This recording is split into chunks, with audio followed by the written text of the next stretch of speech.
But Miles, get out of the way.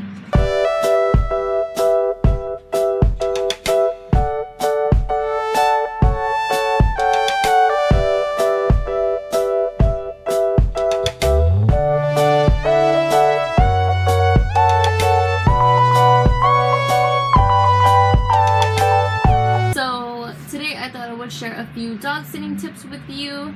Come here. The big old ow, Miles. Jeez. Who pulled down my whole shirt? Anyway, so without further ado, let's jump into it. Okay, so first I want to talk about meeting the dog. Of course, you obviously, hopefully, you ask if the dog is friendly. I know some dogs really do bark up a storm when you do meet them, but once you pet them or the owner gives you the okay, the dog is super friendly, so don't let that scare you. But Miles, get out of the way. So anyway, also whenever it comes to meeting the dog, obviously it should be easy for you to kind of introduce yourself to the dog. However, if you do have other pets, like I do recommend introducing them very slowly. So since I have 2 pets, I do one at a time, and hopefully they like them. If not, then I know to keep them separated throughout the stay. When it comes to meals, I would recommend going with what the owner says to give them, whether it be feed them 3 times, 2 times, how much, and also the dog treats, because I know some owners don't really like to give their dogs a whole bunch of treats. I do. Anyway, that's my dogs. I'm not saying go feed all these dogs. When it comes to potty breaks, I do recommend taking the dogs out to potty at least once every hour. I do this with my dogs, and it definitely helps whenever I do it to dogs that I'm sitting, especially when they are not fully potty trained. I mean, when they're not fully potty trained, like I have had some pugs. The owner said they weren't fully potty trained. However, whenever they were with me, they never had an accident, and that was amazing. But it's probably because I do take them out so often. So that definitely helps with you and with the dog's training. And okay, so that's that for that. Sorry, my big boys over here. Also, whenever it comes to dog treats, so you never want to give another dog your dog's treats or human food or anything like that, especially without the owner's permission.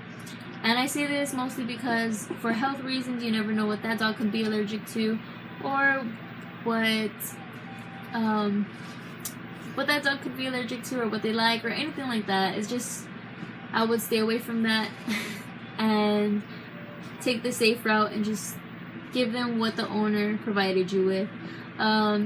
Also, when it comes to sleeping schedules and everything like that, I do recommend that the owners bring their own crates with them. If they can't for some reason, or if it's too bulky, I do offer them that I have my own little flimsy red one.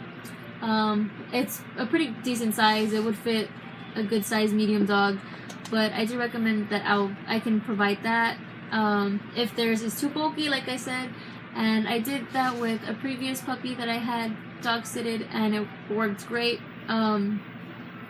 But also when it comes to sleeping, I do give the dog their own designated area. So for instance, right now where this camera is at, there's like a little point where I put my dog's bowl in my dog's bed. But when another dog is staying here, I pop out their red one or their crate, and I'll put it in this corner, and I go ahead and let them sleep there, and I don't let my dogs go anywhere near that, just because I don't want them to feel like they have to fight for territory because they're in a stranger's house. And I do let my dog sleep with me, and yeah, I definitely don't recommend that you let the other dog sleep with you, just because you never know what that dog can get into while you are asleep. And my dogs aren't neutered or spayed, so I don't want anything going on while I'm sleeping. But yeah, it's just safe for you and their pet and your pets. Also, you never know if that dog is a chewer and will chew up your dresser or your bed or your wires or anything like that. So it's just the safest route to go with, and it's definitely recommended. Some dogs have trouble sleeping at night, so I know they'll bark and cry. I just kind of wait it out. So I do go to bed at an early time whenever a dog is staying, which is normally like 10 p.m. and I'll turn off all the lights. My dogs know it's bedtime and they go to sleep, but the other dogs may cry for a little bit, and I'll just wait it out, and they'll fall asleep.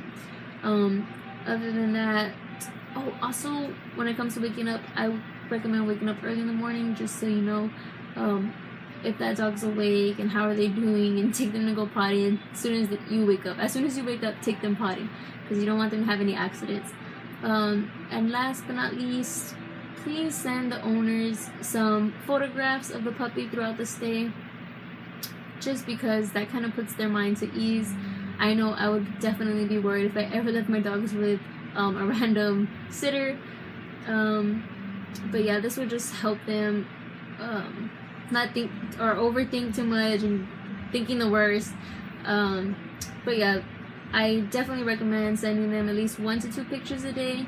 I personally do maybe like 3 to 4, but I try not to bug them too much. I just send them a picture that you don't have to keep a conversation going with them, because they could be on vacation. They want their alone time, but they still want that how do I say it? Like, they want that evidence that their dog is okay and everything like that.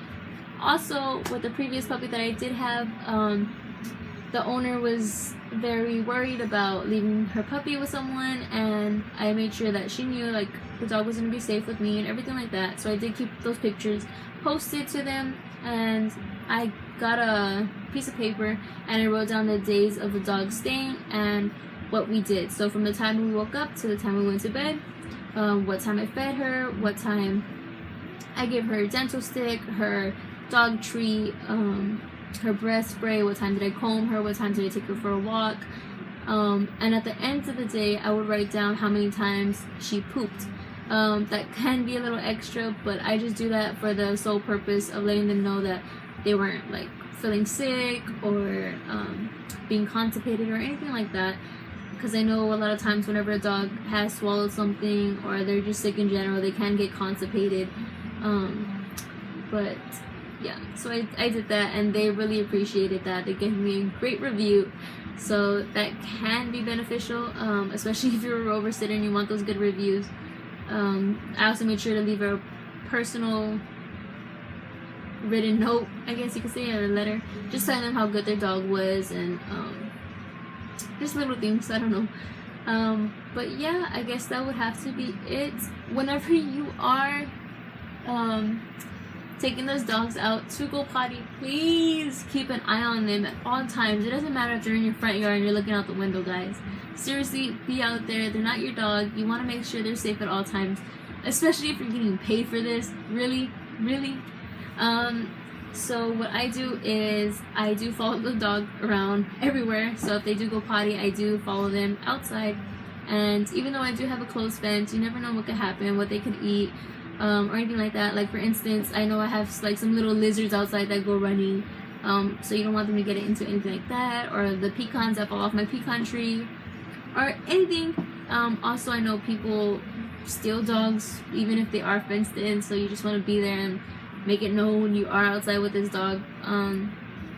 But yeah, just very, very much keep an eye on them, please.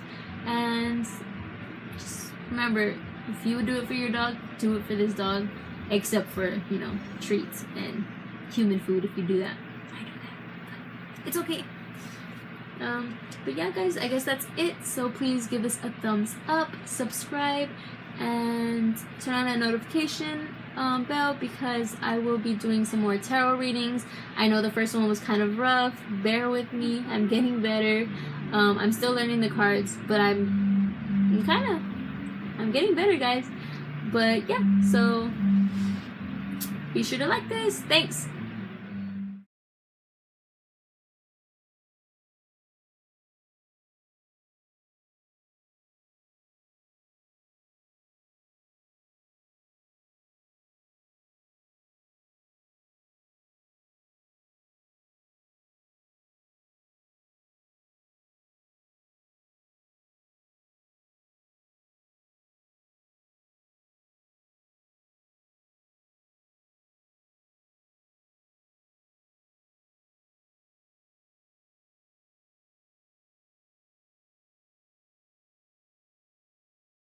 you just gonna end the video like that?